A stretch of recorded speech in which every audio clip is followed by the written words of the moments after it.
What's up, traders? Andrew O'Connell here with Pristine Capital. Welcome to your market recap video. It's July 7th of 2022. And take a look at this. We had a fantastic day in the markets. This is actually my day 2 out in New York. For all the Pristine Capital members, just want to thank you so much for your patience over these past couple days. I've been bobbing in and out of the market action. I've been working on just some projects with my family, as I told you guys yesterday. So yeah, really appreciate you. Let's dive into today's market action, and we'll talk about what to expect moving forward. So the S&P 500 finished out the day up 1.5%. Our Nasdaq QQQ finished out the day up 2.14%. The small caps, which were laggards yesterday, were actually up 2.37% today. They were a nice leader. Even our dogs of the Dow were up over 1%. And our ARK Innovation ETF, which I'm still long my January of 2023 call options, was up 6.53%. We did get a volatility crush across the board, which is great. No complaints there. And our advancers were all positive. Small caps had 82% advancers. Our up volume across the entire market was 88.2%, which is great. And our trend model remains at a +3. And it's only been on a +3 reading for about 2 sessions now. So I know this can be difficult. I suffer from all the same biases that every single trader suffers from. Where the market starts moving to the upside like this, it's moving fast. Everything that you buy is going up, and it almost seems like, hey, this is too good to be true. There's no way the market could be going up. The market's been horrible this entire year to date. It's down about 20%. Like, what's going on? This has to be a rug pull. And that may end up being the case, who knows? But I think it's super important to just internalize the fact that the main reason why the market was so horrible this year so far is because market participants were worried about commodities prices just moving through the roof and runaway inflation. And now there's a few reasons to suggest that we may be at a peak for inflation. We may be at a peak for some of these commodities prices. And that is a very bullish thing. There's a lot of investors that are still on the sidelines. That if an investor's on the sidelines, suddenly the market selling stops and suddenly the market starts trickling higher. Those sellers that are all on the sidelines, suddenly they have pressure, those players. And it's like, man, how long am I going to sit out this rally? It's up another 1%, another 1%. How long am I going to miss it? And that actually brings players back into the markets. We just have to be cognizant of really all of the behavioral biases that these big institutional players have. And we can play off of their biases. We had energy stocks today were leading the pack, which in isolation might be seen as a bad thing. To be honest, these energy stocks, like I closed out my commodities on my energy shorts. I believe the last of which I closed out, I think it was on like Monday or Tuesday. I forget which day. But yeah, now these energy stocks, they're very oversold. And it makes sense that they get like a nice oversold balance. Heading into today's session, these things were probably a good value. We actually put in our Discord like Oxy, and a few other of these names this morning. So yeah, they were a little bit overcooked to the downside. But we also are seeing strength in this mega cap tech space. Tesla was up 5.53% today. Not too shabby. Sectors. Oh my gosh, this ARK Genomics ETF, I didn't even realize till the end of the session, up 6.36%. Really nice daily performance. Our biotech was up 3%. Our ARK Innovation ETF, ARKK, up 6.53%. So we had a lot of really nice movers.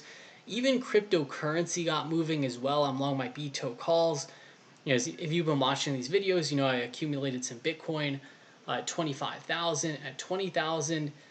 So yeah, with a lot of these trends, if you've been watching the videos, like really since mid-May, that's when I started to get very pounding the table bullish on all things that are growth, all things that are highly risky assets. And now it's good to see those start to move off the lows. And I'm glad that I positioned in a lot of this stuff.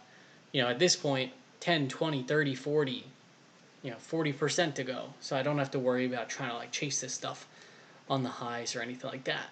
Style factors. Take a look here. We had the high beta style factor up 3.15%. That was our big leader. And then we had the size style factor, nice performance as well. And growth was up 1.9%. Now let's take a look here at the headline indices. We'll flip over to our S&P 500, and then we'll go to some of my trades for the day. S&P 500, we're trading down ever so slightly in the after hours. Remember, we do have our non-farm payrolls data that is coming out tomorrow. That's going to be at 8:30 a.m. In terms of that data series, I think the worst thing that could happen for the market, ironically, is we get a really strong NFP number, and that potentially moves yields a little bit higher. Maybe the market struggles a little bit. But to be honest, I really think even if we get a pullback, again, the CPI data that's coming out on July 13th, that's most likely going to be light.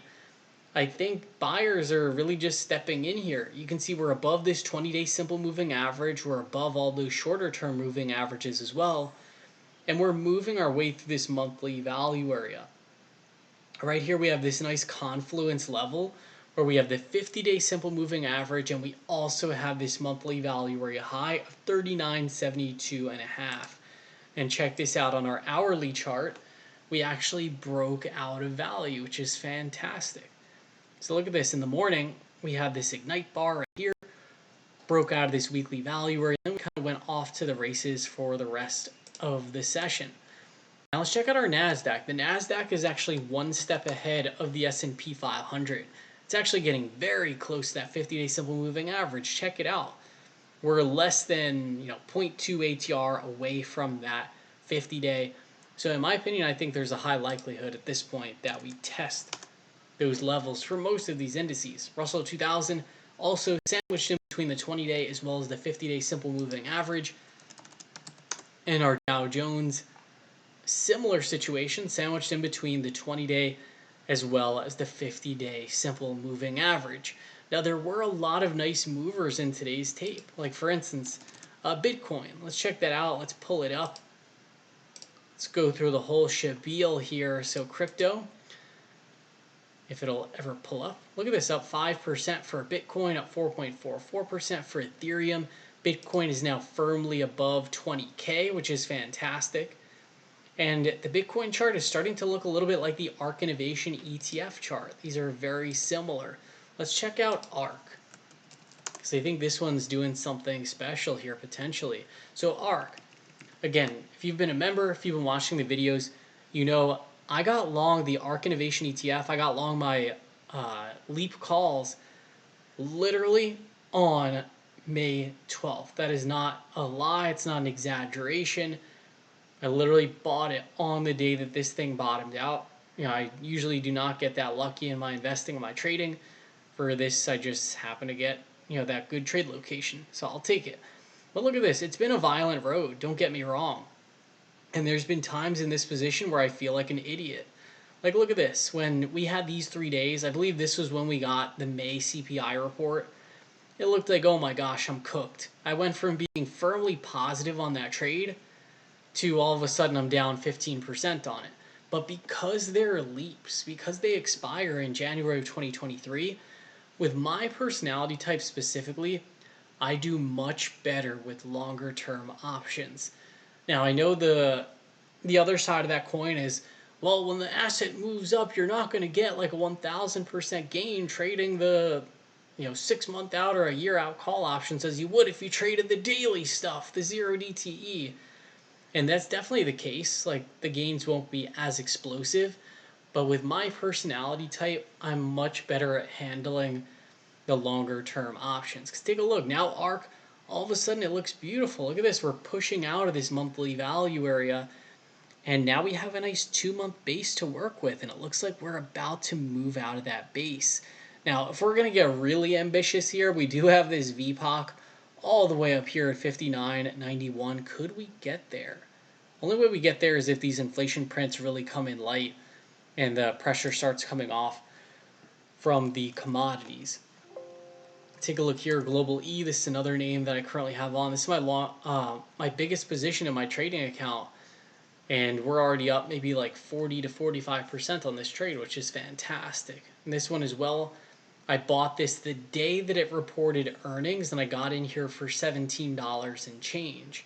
So this is another one where this one I didn't totally bottom ticket, but we got pretty close. And it was really just seeing the writing on the wall that back in mid-May, inflation was likely peaking. And some of these growth stocks, oh my gosh, if only you knew. only you knew, a lot of these assets, when everyone was telling me, you can't be long these growth stocks, they're too overvalued, you could look, if you just did like some basic fundamental work, like even if you just looked at price to sales, a lot of these stocks were trading at 50 times sales, 60, 70, 80, 90, even 100 times sales. Names like Cloudflare and like Asana at the peak. And at the peak, everyone was saying these stocks were great buys. Then they all lost 80% of their value. And that's really when I started doing my digging, my due diligence, my fundamental analysis, and really just sizing up the opportunity set. And some of these stocks that were trading at 40, 50, 60, 70, 80, 90, 100 times sales were now trading at 5 times sales, 8 times sales, 9 times sales, 10 times sales, these much cheaper valuations. And at that time, when they were at the best buys, that's when no one wants to buy these things. So that's why it's super important. You can never wait until everyone on Twitter says it's okay for you to buy. Because most of the people on Twitter, let's be perfectly honest, most of what you're seeing is complete garbage. There are some fantastic people on Twitter, and it's just super important to be able to curate, who's actually trading, who is actually putting their capital on the line, who's willing to admit that they take losses as well as winners. Like that's, natural thing about trading.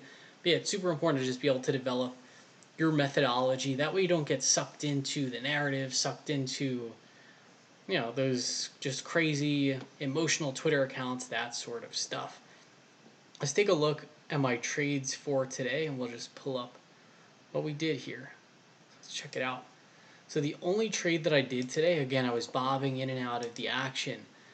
I had these SPY July 15 382 strike calls, and I did end up closing out half of that position. Let me just swap this out. I closed out half of my SPY July 15 382 calls for $9.20. I had paid $6.49. And everyone in the Pristine Capital trading community knows that position, it was on very thin ice. When I'm dealing in call options that are that short term, it's super important that I book them as winners, because this thing, for all I know, tomorrow could end up losing all of its intrinsic value. That one could turn into a zero for all I know. So I took off half of it for $9.27, and then I took off the remaining half at $3.32 for $10.33. I had paid $6.49. So that's a nice winner. It's just nailing down decent profits.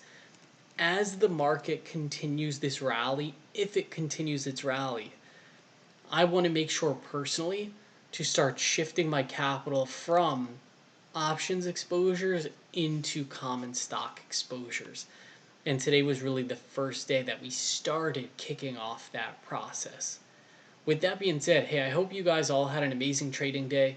Hope, tomorrow everyone is prepared for the session. We'll be back to our normally scheduled programming next week. And with that being said, I'll see you all next time. Have a good one.